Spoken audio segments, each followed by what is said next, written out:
కథ మనకు 1992 సత్పూర్ అడవి మధ్యప్రదేశ్లో స్టార్ట్ అవుతుంది.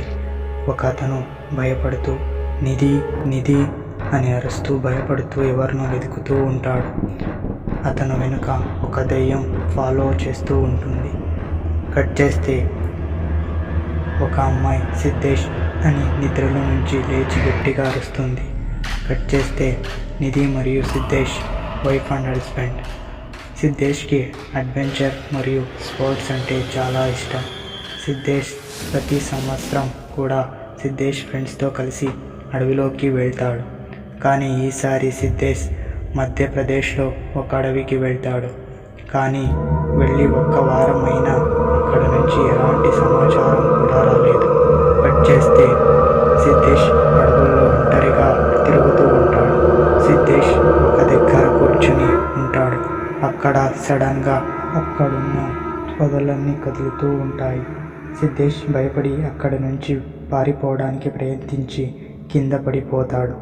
అప్పుడు ఒక్క చెట్టు వెనుక నుండి ఒక భయంకరమైన దెయ్యం సిద్ధేష్ను చూస్తుంది.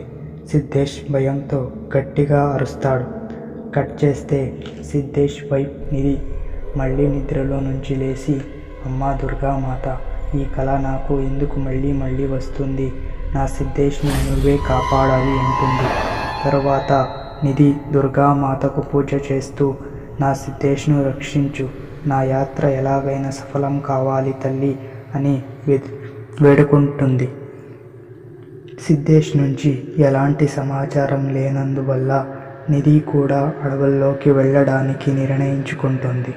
4 రోజుల తర్వాత నిధి మధ్యప్రదేశ్ ఒక విలేజ్కి వెళ్ళి ఒక అతన్ని, ఏవండి సత్పూర్ అడవికి వెళ్ళే దారి తెలుసా మీకు అని అడుగుతుంది. అక్కడ నుంచి చాలా దూరం అమ్మ, పైగా అది చాలా ప్రమాదకరమైనది, మిమ్మల్ని ఆ దేవుడే కాపాడాలి అని చెప్పి అక్కడ నుంచి వెళ్ళిపోతాడు. తరువాత నిధి ఇంకో అతన్ని అడుగుతుంది. అతను కూడా అలాగే చెప్తాడు. తర్వాత నిధి ఆ ఊరి యొక్క పెద్ద మనిషిని అడుగుతుంది. అప్పుడు అతను, మేం మా ముత్తాతల కాలం నుంచి వింటూనే వస్తున్నాం, ఇది 500 సంవత్సరాల క్రితం విషయం. అడవిలో ఉన్న ప్రతి చెట్టుని, ప్రతి జంతువుని తన వశం చేసుకుంటుంది అని మేం విన్నాం. నిజం ఏంటో తెలుసుకోవటానికి ఎంతోమంది పెద్ద వాళ్ళు వచ్చారు, కానీ అడవిలోకి వెళ్ళి మళ్ళీ తిరిగి రాలేదు అని చెప్పాడు. అప్పుడు నిధి, కానీ బాబా, నేను విన్నది ఏంటంటే ఆ అడవిలో అలాంటి మనిషి ఎవరూ లేరని, ఏదో జంతువు ఉంది అక్కడ, అదే వెళ్ళిన వాళ్ళని తిరిగి రానివ్వడం లేదు.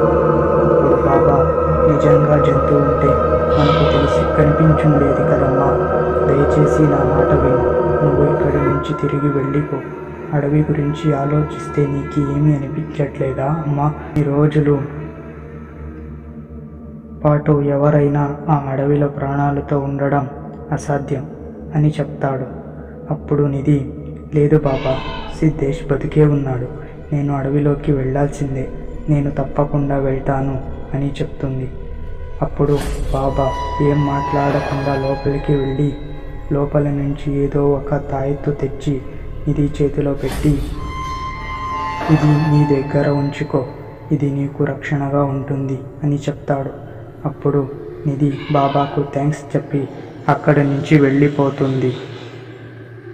తరువాత ఆ ఊరిలో ఒక ఇద్దరిని వెతికి వాళ్లతో పాటు కలిసి అడవిలోకి వెళ్తారు. ముగ్గురు కలిసి భయపడుతూ ముందుకు వెళ్తూ ఉంటారు. కొంచెం దూరం వెళ్ళిన తరువాత నిధి, ఇంత దట్టమైన అడవిలో ఒక్క జంతువు కూడా లేదు, ఎందుకని అని అంటుంది. అప్పుడు ఇతను, నిజం చెప్పాలంటే మేడం, ఈ దట్టమైన అడవిలో జంతువులు ఉండటానికి కూడా భయపడతాయి, అలాగే వాతావరణాన్ని కూడా నమ్మలేం, అది ఎప్పుడు మారిపోతుందో తెలీదు అని అంటాడు. అంతలో వాళ్ళ వెనుక నుంచి ఏదో వెళ్ళడాన్ని వీళ్ళు గమనిస్తారు. సడన్గా నక్కల అరుపులు కూడా వినిపిస్తాయి. వాళ్ళు ముగ్గురు కూడా భయపడుతూ ఉంటారు. అలాగే ముందుకు వెళ్తూ ఉంటే దెయ్యం నిధి పైన ఒక ఎండిపోయిన ఒక చెట్టుని విసిరేస్తుంది. ఇది చూసిన ఒక అతను, మేడం అని గట్టిగా పిలుస్తాడు. అప్పుడు నిధి అక్కడి నుంచి తప్పించుకుంటుంది.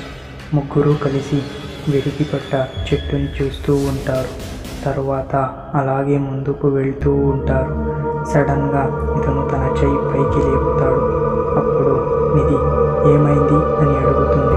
అందుకు ఇతను సైలెంట్గా ఉండండి అని చెప్పి మన వెనుక ఎవరో వస్తున్నారు అనిపిస్తుంది అని చెప్తాడు. అప్పుడే అక్కడ నుంచి ఏదో బద్దలైన శబ్దం వినిపిస్తుంది. అప్పుడు ఇతను మేడం మనం ఇక్కడి నుంచి వెళ్ళిపోదాము అని చెప్పి అక్కడి నుంచి వెళ్ళిపోతారు. అలా వెళ్తూ ఒక దగ్గర ముగ్గురు ఆగుతారు. అప్పుడు ఇతను మేడం మనం ఇక్కడ కొంచెంసేపు రెస్ట్ తీసుకుందాం అని ముగ్గురు అక్కడ కూర్చుంటారు. తరువాత ఇతను అతడి సంచిలో నుంచి బ్రెడ్ తీసి అందరికీ ఇస్తాడు.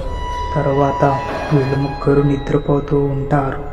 సిద్ధేష్ నిధి దగ్గరకు వచ్చి నిధి నిధి అని పిలుస్తాడు. నిధి సడన్గా కళ్ళు తెరిచి చూస్తే సిద్ధేష్ అక్కడ ఉండడు. అప్పుడు నిధి లేచి చుట్టూ చూస్తూ ఉంటుంది. అప్పుడు నిధి కిందకి చూస్తూ ఉంటే నేలపైన ఒక వాచ్ పడి ఉంటుంది. అప్పుడు నిధి ఆ వాచ్ని తీసి ఇది సిద్ధేష్ వాచ్ అంటే తను ఇక్కడే ఎక్కడో ఉన్నాడు అంటుంది. అప్పుడు ఇతనికి ఏదో ఈగల శబ్దం రావడంతో అతను తిరిగి కిందకి చూస్తాడు. అక్కడ మనిషి యొక్క చెయ్యి తెగిపడి ఉంటుంది. అప్పుడు ఇతను మేడం గారు ఇటు చూడండి అని భయపడుతూ చెప్తాడు. దాన్ని చూసిన నిధి గట్టిగా అరుస్తుంది. కట్ చేస్తే ముగ్గురు ముందుకు వెళ్తూ ఉంటారు. తరువాత ఇతను చూడు సలీం బాయ్ ఏదో మనకి డబ్బులు అవసరం కాబట్టి ఈ అడవిలోకి వచ్చాం, లేకపోతే సచ్చినా వచ్చేవాళ్ళం కాదు అని అంటాడు. అప్పుడే సడన్గా ఒక అమ్మాయి ఏడుస్తూ ఉన్నట్టుగా వినిపిస్తుంది. అప్పుడు నిధి ఎవరో అమ్మాయి ప్రమాదంలో ఉన్నట్టుగా ఉంది అంటుంది. లేదు మేడం గారు ఇదంతా పిశాచి యొక్క మాయాజాలం, ఇదంతా మనల్ని నమ్మించడానికి అని చెప్తాడు. అప్పుడు సలీం మేడం మనం ఇక్కడి నుంచి వెళ్ళడం మంచిది అని చెప్పి సలీం నిధి అక్కడి నుంచి వెళ్తారు. కానీ ఇతను అక్కడే ఉండిపోతాడు. తరువాత ఇతని మీద దెయ్యం అటాక్ చేస్తుంది. అప్పుడు ఇతను మేడం నన్ను కాపాడండి అని పిలుస్తూ ఉంటాడు. అప్పుడు కాపాడటానికి వచ్చిన సలీం మరియు నిధిని దెయ్యం పక్కకు తోసేస్తుంది. ఇతన్ని చేతుల్ని దెయ్యం విరిచేస్తూ ఉంటుంది. ఇతను నన్ను కాపాడండి అని పిలుస్తూ ఉంటాడు. నిధి శక్తి అని భయంతో ఏడుస్తూ ఉంటుంది. తరువాత ఇతని తల విరిచి చంపేస్తుంది. ఇది చూసిన వీళ్ళిద్దరూ గట్టిగా అరుస్తారు. తరువాత దెయ్యం ఆ డెడ్ బాడీని అడవిలోకి ఈడ్చుకుంటూ వెళ్తూ ఉంటుంది. వీళ్ళిద్దరూ శక్తి అని అరుస్తూనే ఉంటారు.